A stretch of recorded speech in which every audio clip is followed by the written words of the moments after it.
All right. Hello, everyone, and welcome to this CBC online seminar, Breakdown of a Malt COA Bucket Analysis Approach. My name is Mackenzie Staples, and I'm the Educational Content Manager here at the Brewers Association. Before we get started, there are just a couple of logistical things I'd like to go over. First of all attendees have been automatically placed on mute to eliminate any background noise during the event today, but you can always ask any questions that you have by submitting them through the Ask a Question box that you can find at the bottom of your screen. We'll get to as many of those questions as we can in the hour that we have allotted for this seminar, but if we have any that we can't get to, we can always follow up with them later with a full Q&A document if we need to. Also, if you see a question that has already been asked in the list of questions that you'd also like to hear the answer to, rather than submit it again, we'd appreciate it if you would upvote it instead. There's a little arrow next to each question that hits up, and it will make that question float to the top and help us kind of answer questions in order of popularity. If you have any connectivity issues during the seminar or you notice your video is lagging, there's a couple of things you can try. The first one is to change your video resolution. So you can go over to your PowerPoint video player and there will be a little gear icon. Click that. You can click 720 or 360p, and that will kind of help slow things down and make your connectivity hopefully a little bit better. If that doesn't work, you can always go into compatibility mode. To do that, you just click the Get Audio/Video Help button in the bottom left of your screen, and that will give you some instructions on how to set up compatibility mode. Looks like you guys have already figured out the chat, but that is a great place to say hello, make comments, whatever. We will have people helping out, answering questions about audio and all that good stuff. But if you have a real question for our speakers, make sure it gets into the Ask a Question box. Otherwise, we might miss it. Last but not least, we are recording this video today, so it will be available pretty much exactly when this session ends. It'll take a second to auto-generate, and then it'll be there with just a play button, and you can replay away. You can also share it for the next couple of months until the end of May, and then everything will move over to the Brewers Association website. Finally, you can click the Download Presentation PDF green button at the bottom of your screen if your video starts to lag or if you just want to follow along with the presentation at your own pace. Okay, that's it for me. I will hand it off to our speakers for today, Mike and Tyler. Guys, go ahead and take it away. Awesome. Thank you, Mackenzie. And thank you, everybody, for tuning in today. We're excited to be here and excited to talk to you about malt. I think malt is often talked about in forms of a COA, but it's not often broken down and bucketed. So we're hopefully providing a unique perspective on this. Tyler is a craft malt specialist with Country Malt Group, and myself, I am a sales manager with Great Western Malting. Suffice to say, we're both maltsters. That's our trade. And if you're interested in diving a little deeper on us, we've got bios out there. But for all intents and purposes today, we want to talk to you about the Malt COA and what bucketing analysis really means for us. So the goal of this is to simplify and make the COA more useful to you. Because there's a lot of analysis on there, and it's oftentimes overlooked, or the important parts or aspects, the questions you're trying to answer for yourself and for your brewery can be answered a number of ways because the analysis are all kind of interlinked. So we're going to group like specifications. That's what we mean by buckets, which we'll get into here. But we're going to start, here's our agenda, an overview of malting and modification. So we got to make sure that we're all on the same page. We understand the terminology we're talking about. You're going to hear Tyler and I talk about modification quite a bit. Because that relates intimately with everything on the certificate of analysis. So we're going to talk a little bit about what goes on in the malt house and what modification means. And then the real meat of this is that let's break down that COA. Let's break down the certificate of analysis, a line-by-line approach to get a basic understanding of what each data point really represents. And from there, once you're thoroughly confused, we'll go into bucketing and simplifying this analysis. So we're going to talk about protein-dependent specifications. We're going to talk about carbohydrate-dependent specifications. We kind of got a little enzyme grouping as well. And even color is kind of off on its own pedestal because it's so important. But we're going to encourage looking at this in the forms of buckets. It's like anything that's very complicated. You break it down into its constituent pieces, and it gets simpler and easier to digest. So that's our goal today. So our first section here is malting and modification. That image there is just a germination vessel in a typical malt house where a lot of modification is going on. It's that germination process. So what is malting? Malting is the controlled germination and killing of a seed. to produce desirable brewing characteristics. That's the general definition. What we're trying to do in the malt house, very basic. We're trying to create ideal growing conditions for the barley and drive modification. And by modification, we're talking about a whole series of biochemical processes. So this is the breakdown of cell wall structures. This is the breakdown of protein matrices, all contained within the grain that are kind of binding and making that starch in there inaccessible. And as brewers, that's what we're trying to access. So maltsters work very hard to make sure modification takes place in a very controlled and stable way, in a predictable way, so that we're breaking down kind of the wrapping that's binding up all our starch. And what the COA really is just it's the list of results. It's a suite of standardized tests that are really just designed to indicate how the malt will perform for you. This image on the right is a cross-section of a barley diagram. I don't want to spend a lot of time with this. This is just a very cursory overview, but the goal of this is really to express that modification doesn't happen when you snap your fingers. It is a series of events. And the malt is neither unmodified and then completely modified. It goes through a process to get there. And that's what this image kind of represents. So on the left-hand side, you see a little section that's labeled GA3. That's the embryo. And GA3 represents the gibberellic acid, and that's a very important plant hormone. When we're malting barley, we're raising the moisture content up of that barley kernel to around 27, 28, 29%. That's one of the very first steps in steeping. And that wakes up this embryo and begins to respire, okay? And when it begins respiration, it also starts synthesizing a very important plant hormone, gibberellic acid, and that plant hormone diffuses across some tissues and ultimately hits the alurone layer, which is a layer of vascular tissue that encompasses the starchy endosperm, that thick black line kind of around those numbered sections in the endosperm. From there, the alurone layer does a lot of very cool stuff. It is vascular tissue. It can create things. It can synthesize things, and enzymes are made there that then diffuse into the tissues. They actually diffuse in with water, believe it or not.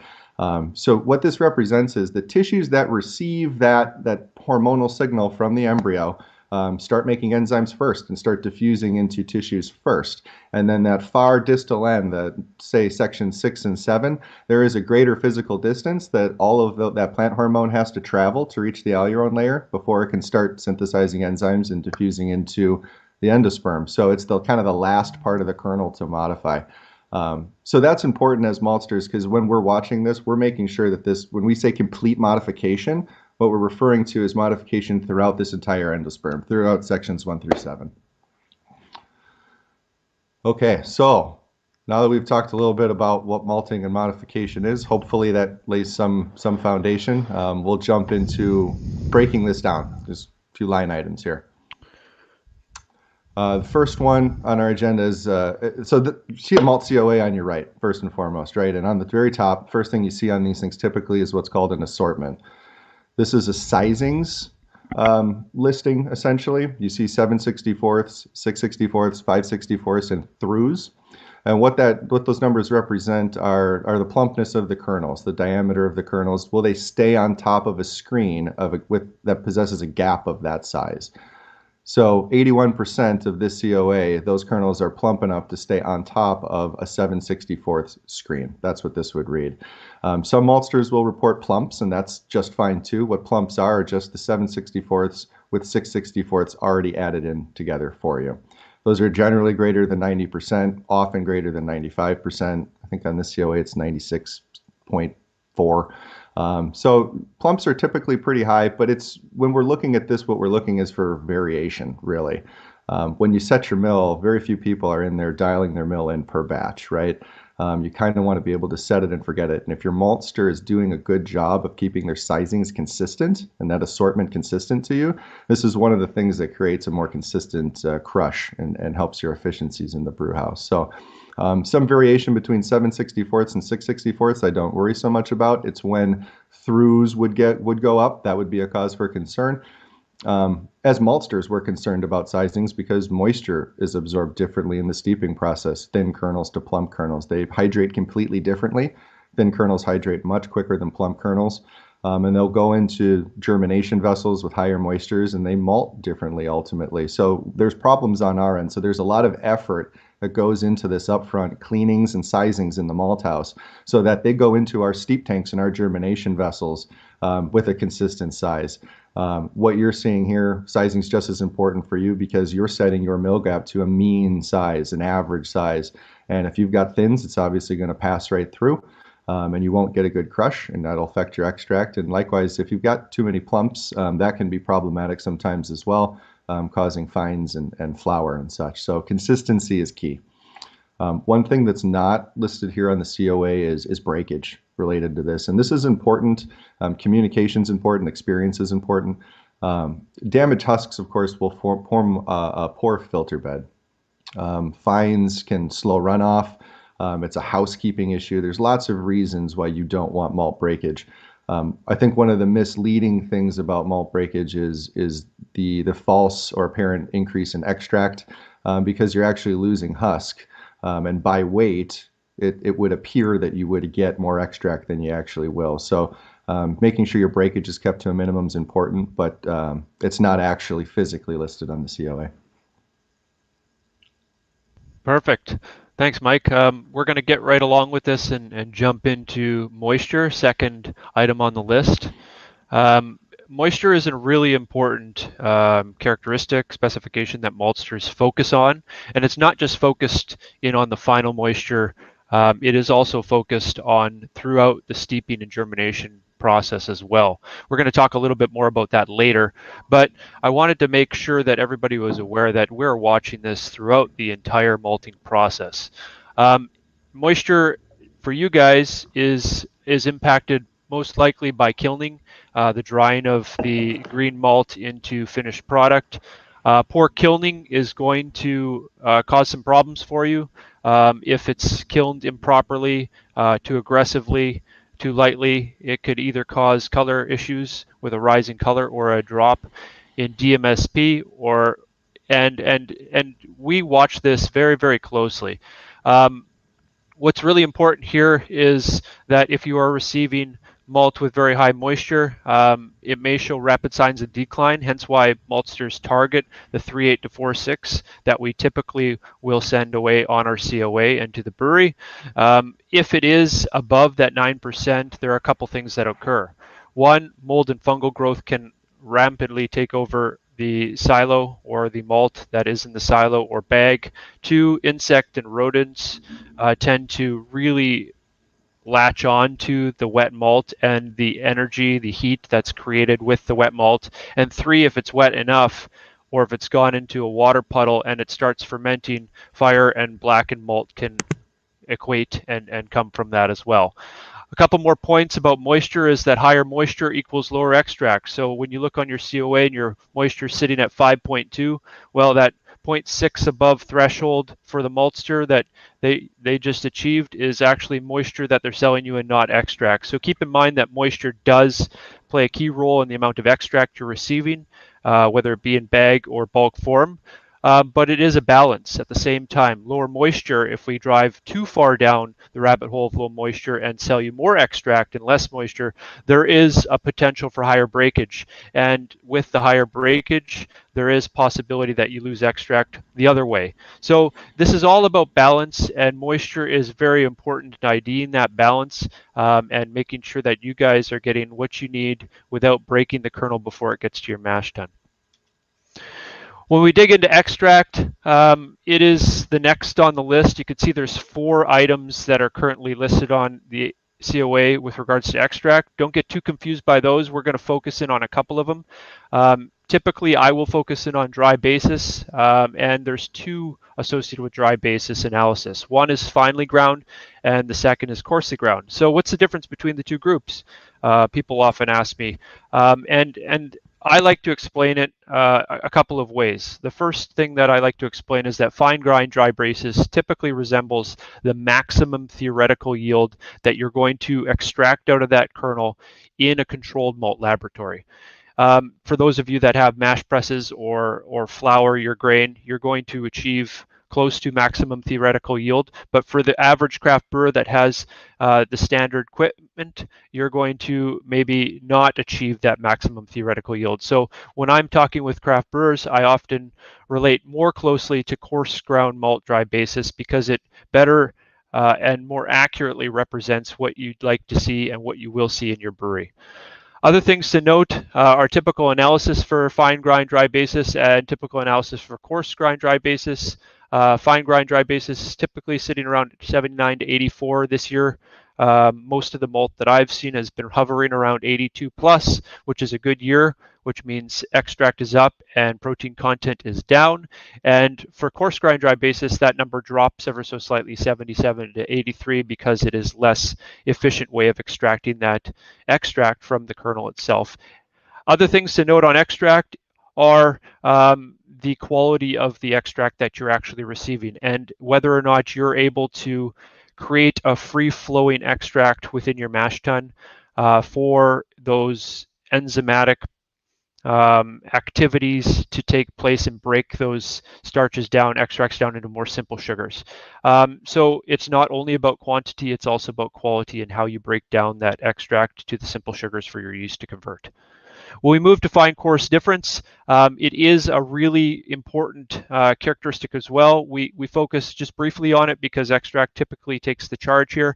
And the fine coarse difference is calculated by a really quick and simple calculation. Fine grind percentage minus coarse grind percentage. Typical analysis for fine grind coarse grind difference is 0.5 to 1.5%. And that difference is really important because it identifies and indicates whether it is homogeneous malt or it is lacking homogeneity.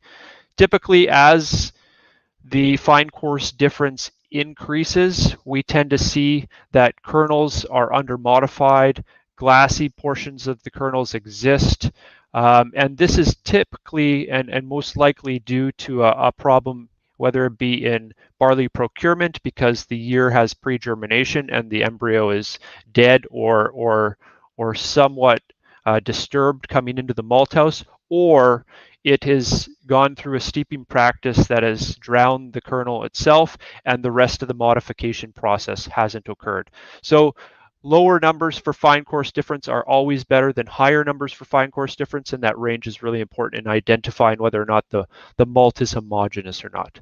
Finally, we go to color, and it's pretty self-explanatory.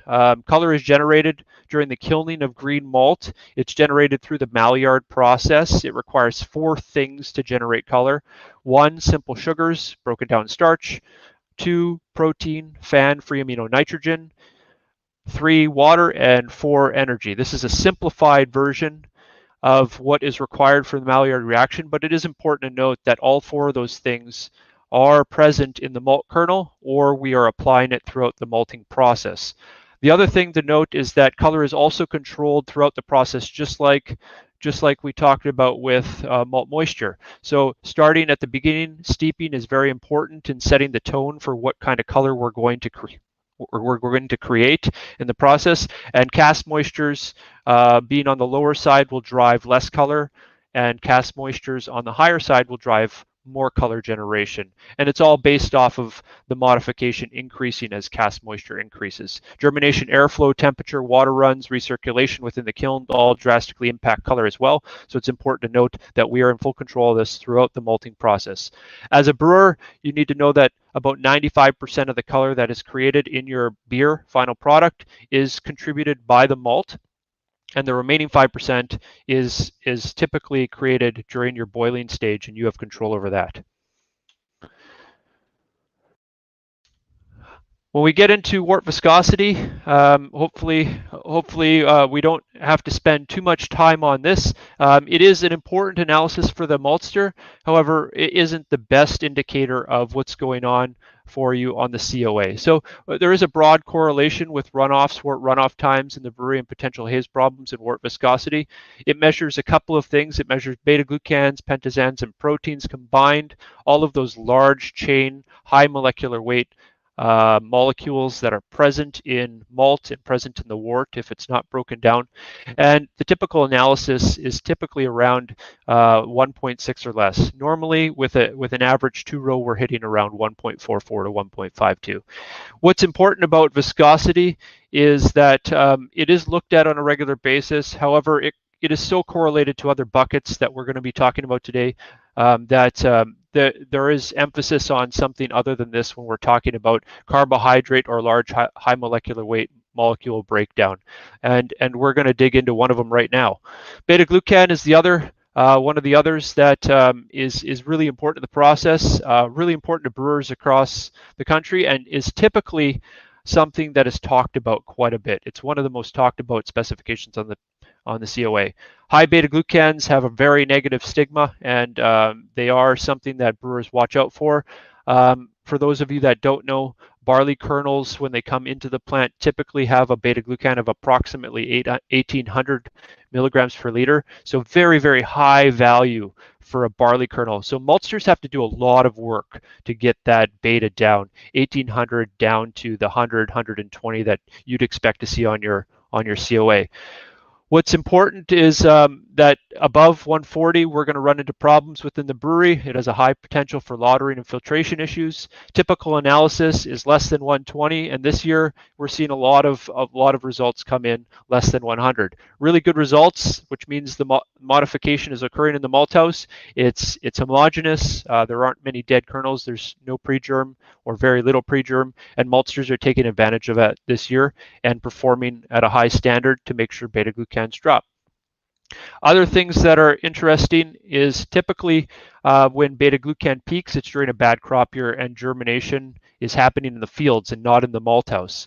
If we receive malt that's pre-germed, we tend to have trouble modifying it because the second we put it under water, there's a potential for that embryo to absorb too much water too quickly, drown, and not modify any further than where it has modified in the field. The other thing that eliminates or causes some heartache for maltsters is higher protein crop years where drought has hit regions where we are growing barley. If that's the case, then we have a difficult time getting moisture into the kernel, the opposite effect, and all that protein is very densely packed within that kernel, not allowing passive transport of enzymes and breakdown of everything associated with that and the modification process to occur. When we get into diastic power and alpha amylase, these are two of the major enzyme packages or enzymes that we look at on the COA. They're the only two that are listed. It's important to note that diastic power is a suite of enzymes that are combined into one test. Diastic power encapsulates or includes alpha amylase, beta amylase, limit dextranase, carboxypeptidases, endopeptidases, to name a few. It is a really important analysis, and it could potentially, foreshadowing here, it could be a potential winner when we bucket analysis at the end of the day. What is also key to diastatic power is that higher levels of enzymes, specifically DP, allow and support increased attenuation, reducing residual dextrins. They also allow for higher level adjuncts to be used and high gravity brewing to take place. And typically DP on a higher level is associated with higher protein barley. So when we have a bad crop year or we have a drought in the fields, the enzymes, the nitrogen content increases in the barley, hence driving diastatic power up. When we talk about alpha amylase, it is the other very important constituent, the other important enzyme that is present in malt that is analyzed and represented on the COA. Alpha amylase progressively breaks down the open chains of amylose and myelopectin. It is one of the first cleaves that occurs within the mash tun, and it allows for other enzymes to attack those smaller chains and break them down into simple sugars.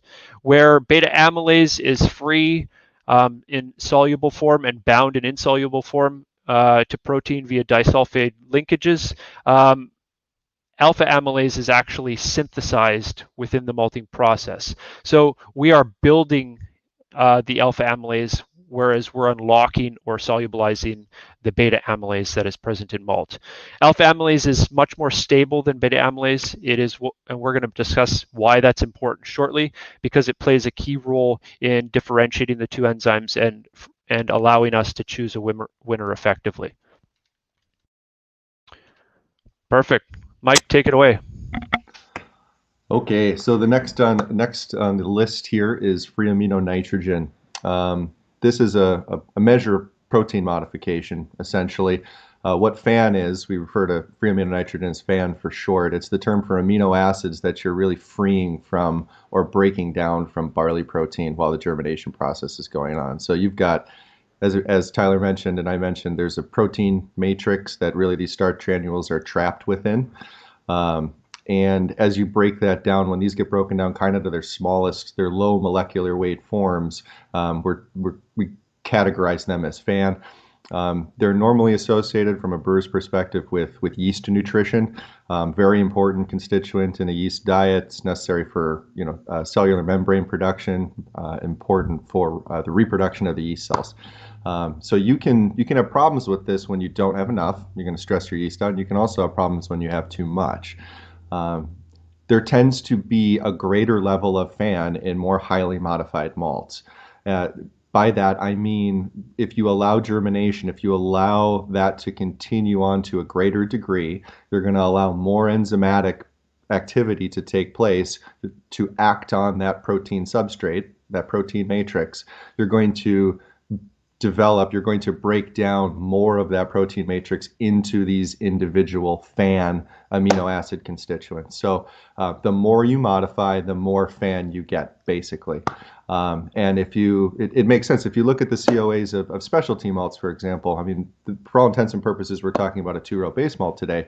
But if we were talking about a Munich malt or a melanoid malt or maybe any kind of higher color malt, you would typically see a higher free amino nitrogen content with that because it's an important constituent in building color in the Maillard reaction. So I mentioned insufficient FAN's a problem. By that I mean kind of less than 150 milligrams per liter sort of range. Every yeast strain has a different requirement for this, so it's kind of experimentally determined.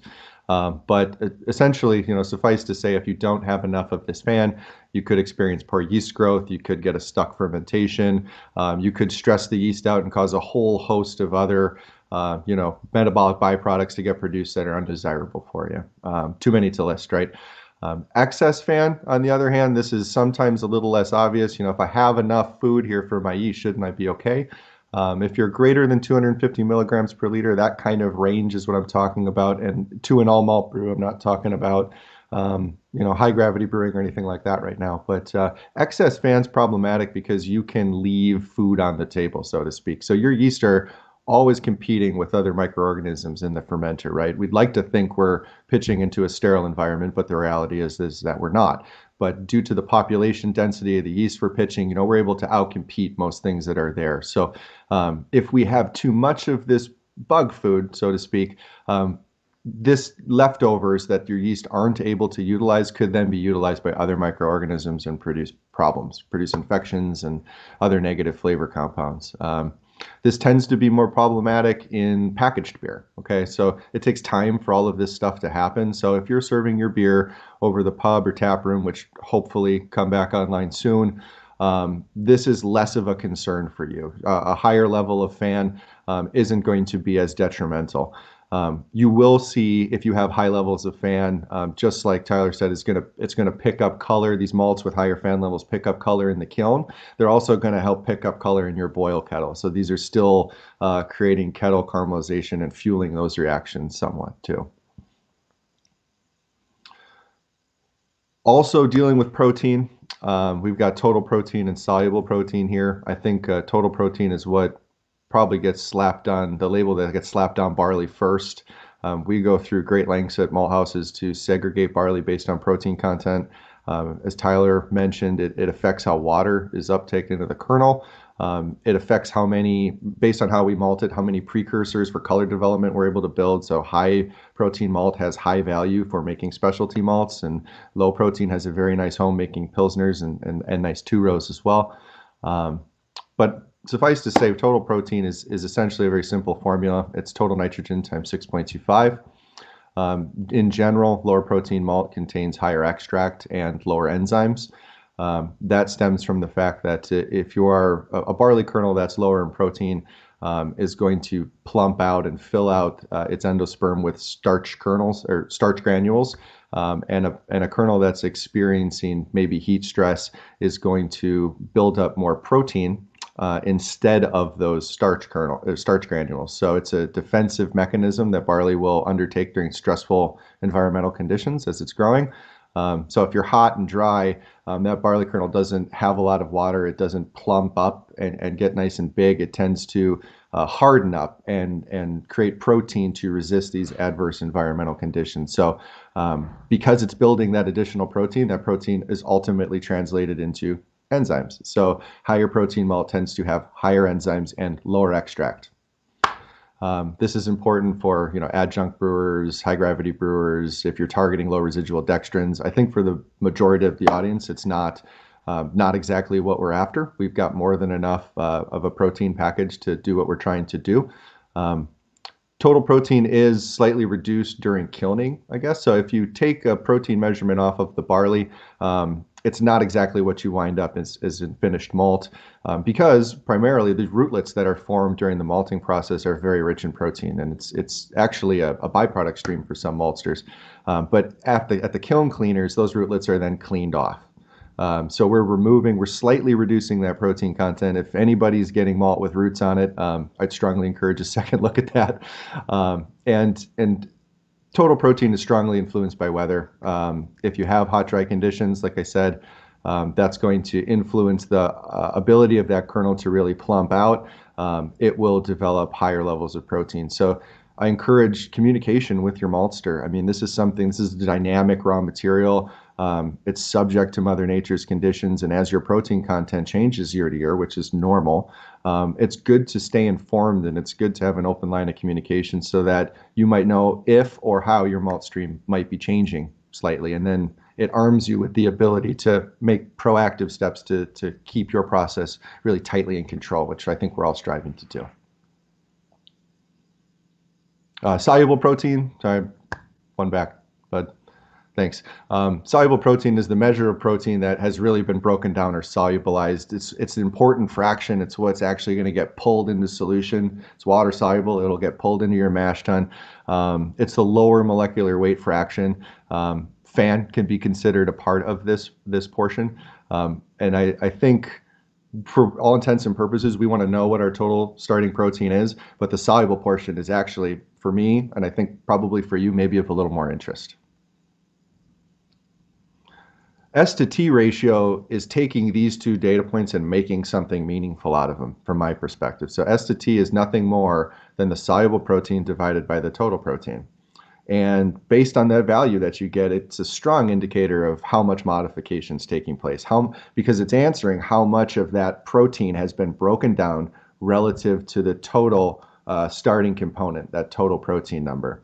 So normal values for base malt might be 42 to 46%. These aren't hard and fast numbers. These are just meant to provide a loose framework for kind of what you could expect. Higher values for specialty malts, like I said, you might see north of 50 S to T on a specialty malt as you drive for precursors to pick up color in kilning, and lower in classic Pilsner malts, right? Because you want to limit those precursors for color development, classically a low color style. I caution over putting too much emphasis on this without a thoughtful understanding of it, because it can be challenging to interpret. As total protein increases, as the denominator of that little ratio increases, it's going to decrease the S to T ratio, with soluble protein remaining constant. So leaving the S value the same, as you increase the total protein, it will represent a lower ratio. So as long as you have a consistent protein stream, which a good maltster will be providing you, this is a very good measure, COA to COA. How is my malt potentially changing in terms of modification, in terms of protein breakdown, protein modification specifically? Perfect. Thanks, Mike. Going to make sure I turn my mic on here. So we're going to dig in now to friability, homogeneity, and whole kernel is also on the list underneath that. We will touch on whole kernel ever so slightly. So friability is a really interesting test. It is something that we do on a regular basis with all of our malts, kiln malts, blended malts, malt shipments. Friability gets done thoroughly and quite a few times throughout our analysis process before the malt actually hits the brewery. And there's a reason for it. It is a very strong predictor of malt modification. It's a very quick and simple test that allows us to analyze a malt and really identify its story without digging too much into the malt laboratory and wet chemistry. So these values that we get on friability come from a machine that takes 50 grams a sample. The runtime's only about 8 minutes long. It's a cage and pressurized roller. Instrument cost is not too steep at $8,000 per instrument. And it allows us to get a really clear picture in a really short period of time. Low values, typically under 80%, indicate under modification, and that means there's going to be something left in the friability cage at the end of the analysis. And inside that cage are something we call pugs and wugs, whole kernel, wholly unmodified grains, and partially unmodified grains. Now, low values also indicate that you probably are going to have a few troubles within your mashes, and it might be a good idea to favor low temperature mashes to activate beta glucanase and break down cell walls a little bit further. It also indicates that there could have been a problem with steeping in the event that moisture didn't get into the kernel, into the distal portion of the kernel, and passive transportation wasn't supplied to the enzymes to get to those constituents to break them down, such as cell walls, protein matrices, and starches. That modification process couldn't have taken place. And on the opposite side of the spectrum, high values greater than 80, and on this specific COA 89.9 indicate complete or higher levels of modification. That means that cell walls have been broken down effectively, protein matrices have been proteolyzed and broken down effectively, and starches are readily available for the brewer to take advantage of and convert into simple sugars. Now, alongside friability is something we call homogeneity, and it is exactly what it sounds like. It is a uniformity of the malt that you're receiving. Typical analysis above 90, and I would say that anything above 94, 96% is about standard for two-row malt coming to the brewery, whether it be via bag or via bulk. It is a very important descriptor that runs alongside friability, and I don't take friability too seriously at levels below say 85%, unless your homogeneity has dropped drastically as well. Because it indicates uniformity of the modification, it is a really good way of isolating a batch of malt or a silo of malt or a bag of malt that isn't going to perform within the mash tun, and it is that great descriptor alongside friability that drives that analysis to be so useful for brewers and maltsters throughout the process. So, enough said about each of the line items on the COA. I feel like we covered off a fair amount in a very short period of time, so hopefully people are still alert and capable of absorbing more information. Our goal now is to take what we just spoke about and broadly speak about maltster controls and what that means, how we control that COA and what it means to the COA that you guys are receiving, and then dig into the bucket analysis approach. So for maltsters, we have a couple different levers we can pull. One is control of moisture content. 2 is control of temperature. 3, control of air flow, and 4, control of time in order to achieve the desired levels of modification. And modification being the key, and Mike and I speaking about it several times throughout this presentation, we have a little summary on the right that indicates what lower modified malts and higher modified malts bring along with them. So in essence, lower modified malts have less free amino nitrogens. There is less solubilization of protein, less breakdown of protein matrices. Hence, there's going to be a lower free amino nitrogen content. That drives lower color because free amino nitrogens are part of the Maillard reaction. And it also increases the beta-glucan content because cell walls haven't been broken down. We are going to see that there is a slower wort separation and an increased mouthfeel. Those higher molecular weight molecules are going to be present. They are going to you are going to taste them and you are going to feel them in your beer at the end of the day. On higher modified malts, we will typically find that the modification has gone up, which means we have kept moisture content high throughout the malting process. We've supplied ample amount of passive transport pathways for enzymes to break down key constituents such as cell walls, protein matrices, and starches, and that free amino nitrogen content has increased. Color formation can increase if we apply heat to that free amino nitrogen level that has been increased. We are going to see a decrease in foam potential because those proteins that would typically contribute to foam potential have been broken down into smaller form. And there's going to be a decreased beta-glucan content because we've given it ample amount of time to break down cell walls. And we're going to talk a little bit about this shortly, about the slow burn that exists with beta-glucan. With beta-glucan being down in content, thinner beer and less mouthfeel is expected. Mike, anything to add to that? Good to go. All right. So we're going to go into bucket analysis now. I think it's really important that we take what we've learned from the COA thus far and we start simplifying it and making it more approachable. Mike, take it away. Okay, so okay, I'm unmuted. All right. The first bucket we're going to talk about is protein modification. There's lots of things on this analysis that are kind of addressing the same question, and that's why we're approaching this from a bucket analysis standpoint. Let's put everything that's protein related or directly protein related into a bucket and pull out the winner that we think is going to answer our question the best. Do we need 4 data points to answer the question? Typically, no. If there's a problem, if we're troubleshooting, then all that other information is very valuable, and there's a good reason, that money is spent to do the tests and provide the information. But when you're tracking things day to day and you're tracking for changes, sometimes this additional information can actually detract from what you're trying to see.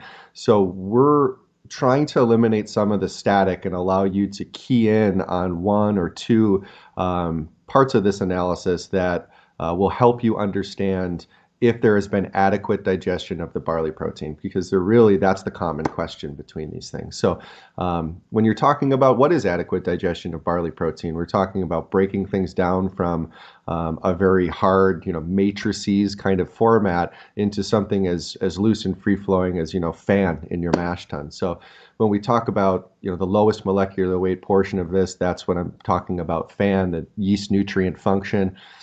Middle-sized proteins tend to be associated with body and foam, and large-sized proteins are, of course, associated with haze and other things. For the analysis, that are the portions of this COA that are kind of in our protein bucket, our S to T ratio, total protein's pretty obvious. Soluble protein is a nice measure, and free amino nitrogen is also a very good measure. And this is, these winners are personal opinion on this. If you personally understand FAN better than you understand S to T, then maybe that's a better measurement for you. But I think S to T ratio takes into account, as long as you have a solid protein stream, a consistent protein stream, a single type of malt, this is a great way to track how your malt's performing and how your modification has taken place. And really truly answer the question, has there been adequate digestion? Is this S to T in an expected range? When you look at this imagery up on the right here, this is just representing a granule of starch embedded within that endosperm. The goal here being we need to dismantle that cell wall so those enzymes can get in there and really even access that protein matrix to start breaking it down so that you ultimately can access these starch granules once you've broken the kernel in your mill, solubilize it in water, and now all of a sudden your enzymes are floating around and interacting with their substrate in a very happy, warm place. So our recommendation is to look at S to T ratio, look at it as it should be to the style of malt you're putting it to. If it's a 2-row malt, 42 to kind of 46% is reasonable for North American barley this year. Feel comfortable with that. So that's our recommendation for kind of the winner of the protein bucket. Perfect, Mike. We're going to dig into carbohydrate modification now, and the analysis that lean heavily into carbohydrate modification are fine course difference, viscosity, beta-glucan, and friability. So the question we ask ourselves in this instance is, has there been adequate digestion of the cell wall so that it's friable for malting, protein is accessible. Mike just talked about the dismantling of the cell walls in order to get to the protein matrices and get to the starches. And part of breaking down that cell wall allows us access to the proteins and access to the free-flowing extract. And that's really important here. So the goal of this kind of bucket is to analyze the four analyses that are present on the screen here and decide which one is the winner of the four and which one we need to focus on as a group rather than focusing on the four. As we know, breakdown of dense carbohydrate structures and long chain starches is the goal of this modification process. And additional questions we ask ourselves when we're dealing with carbohydrate modification is there good quality of recoverable extract, and are we getting consistent attenuation? So when we look at the analysis that we have up on the screen here, we can immediately say that all four of them have some form of value when it comes to speaking about carbohydrate modification, cell wall breakdown, and allowing us to access that protein and extract that's locked up inside that cell wall. The one that comes to our minds, and again, this is a personal choice, is beta-glucan as the winner. And there's a reason for that. As we talked about earlier in the presentation, beta-glucan is one of those talking points that is quite commonly brought up when we're in QA discussions with customers and with other maltsters. And it's valid and important to everyone because this beta-glucan that is present in barley at 1800 plus milligrams per liter initially has to be broken down and taken a long way to get to the end point. And that long kind of time frame indicates that this is a very, very slow burn, and it all starts with steeping. Steeping is really important because it gives that passive transport pathway for enzymes to work their way around the kernel. So setting the stage with steeping, the most important part of the malting process, is vital to the success of this molecule and analysis and getting it down to where it needs to be. Germination is also important because we got to keep that moisture level high enough that those passive transport pathways are still present, and we have to give it the amount of time it requires. And time being the important value here, beta-glucan takes the longest to break down wholly from 1800 to 100 milligrams per liter out of any of the analysis up on the screen, and it is a great indicator of a finished malt, a modified malt that is ready for the brewer to take advantage of, hence why it's the winner. And if you take a look at the pictures, just to give you a visual identification, a visual illustration of what you could expect to see under a microscope. On the left, you'll see fully intact cell walls and no access points to protein or extract. And on the right, you'll see cell walls that look like they've been shot with a shotgun or look like Swiss cheese to allow access points to the rest of the stuff locked up within it. Beta-glucan being the winner of carbohydrate modification. All right, and finally, bucket 3, we have enzyme potential. So with enzyme potential, it's important that we note that we aren't as concerned with the development of enzymatic potential, but rather the preservation of it. And there's a reason for it. Enzymes are very thermally sensitive.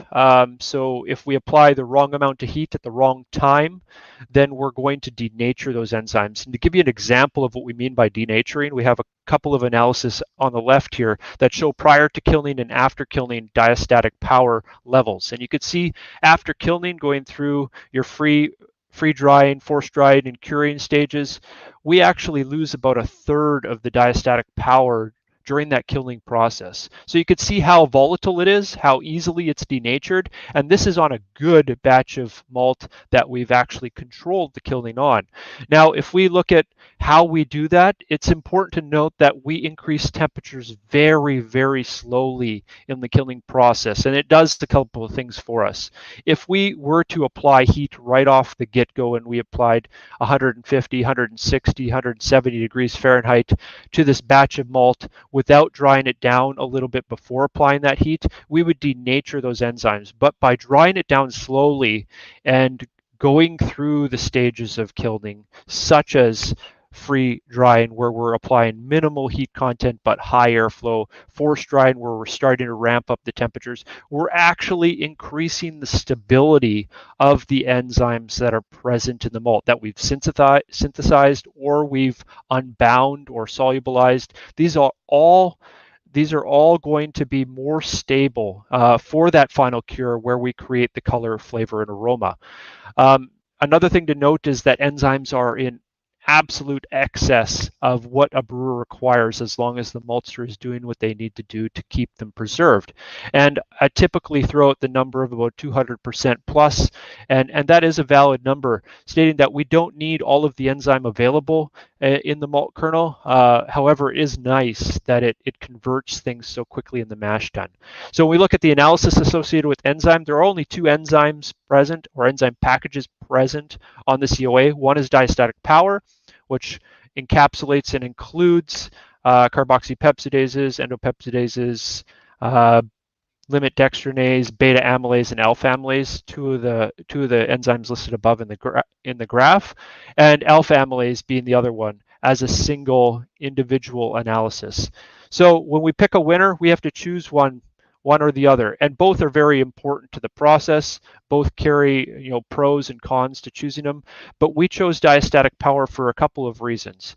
One reason is that it is a suite of enzymes that are present within this analysis, being alpha amylase, beta amylase, and a couple of the others kicking around in smaller quantities. And two, diastatic power is more heavily influenced by the kilning process. It is easier to denature beta amylase, which is a large portion of diastatic power. So it is something that maltsters watch very, very closely and can be drastically impacted by the kilning practices that they pursue within the malt house. So choosing the winner is a little bit more difficult here, but diastatic power comes out on top because of that thermal sensitivity that beta amylase has, and the ability for the maltster to really mess things up quickly by approaching it the wrong way with kilning recipes. So we talked about a lot today. We talked about analysis. We talked about how complex and confusing the COA can be. And then we bucketed this analysis. So we finally made it. Let's take a deep breath here quickly and remember that this is all part of the process. Our goal in this presentation is to take this complex COA and simplify it, make it approachable, make it usable, and each measure and we must admit that each measurement on the COA informs you about something. However, modifying it and focusing in on a couple of analysis might prove to be a valid way of dissecting this thing and really utilizing its full potential. Brewers should also know that you can request a lot analysis on COAs, whether it be in bag or bulk form. If you're not receiving that specific lot analysis for that batch of malt, and rather you're receiving a typical COA, then you aren't getting the relevant information you require, and you should ask your maltster about receiving the lot analysis or look it up online via lot codes. Another thing we touched on throughout this presentation is that there are invisible strings attaching all analysis together. So by shifting one up, you're potentially affecting others on the COA. I can give you a perfect example of friability increasing, being above 86, 88%, with friability increasing. What's driving friability to increase would be modification increasing and moisture dropping. So along with modification increasing, you might see an increase in fan, you'd see an increase in STT, and with moisture dropping, you could see an increase in color. So all of these things are intertwined with one another. So by changing one thing, you are impacting others, and balance is really important, and consistency is important on a malt analysis and what you're receiving from your maltster. And finally, each brewery is configured differently. No brewery is alike. Trust me, we've been in plenty of them, and each one has its own quirks and fun stuff associated with it. So by figuring out what's important to you and focusing on those malt analysis, you're going to be better off. And that's what this whole presentation was about. Monitoring things that don't matter to you won't help you. So winners on the right, S to T ratio, beta glucan, and diastatic power were the three bucketed items, and then color and extract being the lone soldiers on their own island are also very important honorable mentions in the situation. Mike, anything to add? Yeah, I mean, you said it quite well. The invisible strings connecting the analyses is what makes bucketing this stuff possible, essentially. And we're recommending 3 buckets in summary, a carbohydrate essentially package, a protein package, and an enzyme package. Let's look at one thing that represents each. So hopefully we took this large COA and simplified it, eliminated some of those strings, and allowed you to pay attention to kind of categorized analysis. And color and extract, I mean, color is how you engage with your customers. Color buys beer. People see that, your customers see that, that's part of your brand. So that has to live on its own island. It's incredibly important. And extract, of course, is a quantitative measurement. So when we look at these other aspects as they relate to modification, it's more qualitative, more of a qualitative approach. Still important to look at extract. That's your bottom line. That's your bottom dollar. But when it comes to trying to take away what are process changes might I need to make? How can I keep my products and my brands consistent in my brewery? Getting rid of some of this noise is hopefully beneficial to you. And then if you see something on one of these winners that maybe is out of line with what you would expect, it's then at that point you can start digging in, using the rest of that analysis as a resource for you that can shed more light on potentially what might be going on there. So I thank you again for sticking around to the end. We appreciate everybody paying attention and letting us talk a little bit about malt. It's our favorite subject, so thank you. Thanks again, guys. Perfect. All right. Guys, are you guys ready to move on to a couple of questions? Sure.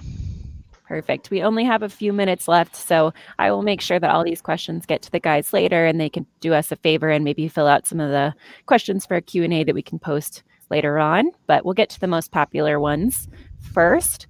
This first one is from Kate Stevens. She said, why is there a discrepancy of COA information between maltsters? Some maltsters have a wealth of information where others have maybe 4 data points. Follow-up, if you have a COA with very little information, are you just out of luck? That's a great question. I'll take it first, and Mike, maybe you answer afterwards. Is that cool? Sure. All right, sounds good. So there are a lot of discrepancies within the maltster world, and if you take into account the European maltsters, things get even hairier and more confusing because analysis doesn't match up or align, and there are different units of measurement. I will say that it's up to the maltster to provide the analysis that they'd like to provide, and if there were standardized practices, implemented, this would benefit the brewers and distillers that we work with on a regular basis.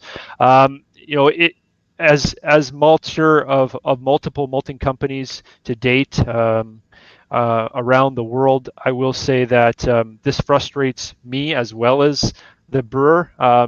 It's something that we look at on a regular basis. We've developed actual posters and documentation that highlight substitute malts and comparison of malts and try dig a little bit deeper than what's actually provided on some of the COAs that maltsters that present to the brewer. As far as the out of luck portion of the question, I think you aren't just out of luck.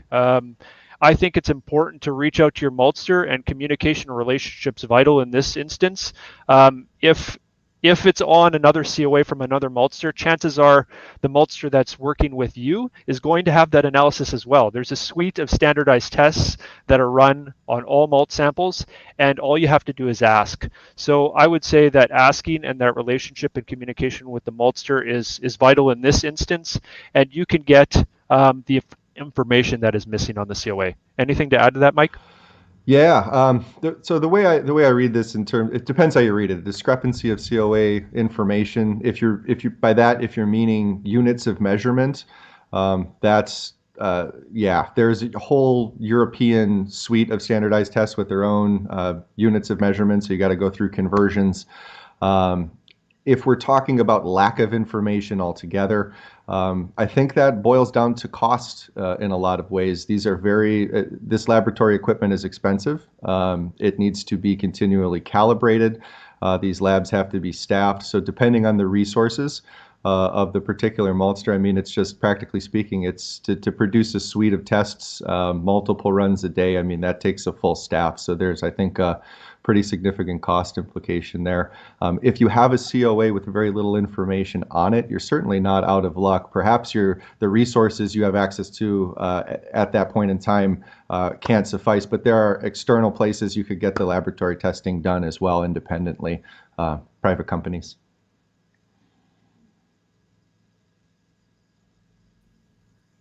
All right, guys. Well, we are unfortunately out of time. We do have a bunch of questions. I'll make sure you guys get those and can answer as many of them as you have time for later on. We did get a question about this, so everybody knows we have started a new forum board on the BA member forum for CBC online seminars. Each session has its own feed. So if you have, comments, questions, want to go back and kind of discuss that with people, you can go there. Emily posted a link to that in the chat. And if you're not a BA member, we will post all files for events, including any detailed Q&A on the seminars page at brewersassociation.org/edu/seminars. If you have any further questions, Emily included the info at brewersassociation.org email on the right-hand side. So if you need any other details, that's all there. Okay, this has been recorded, and I just want to send a huge thank you to Mike and Tyler. You guys have been great. This is a really helpful seminar. I think people are going to go home with some great information. So thank you guys for joining us today. Thank you. Thank you. Thanks everybody for being on the call. I will let you guys go. Have a great rest of your week.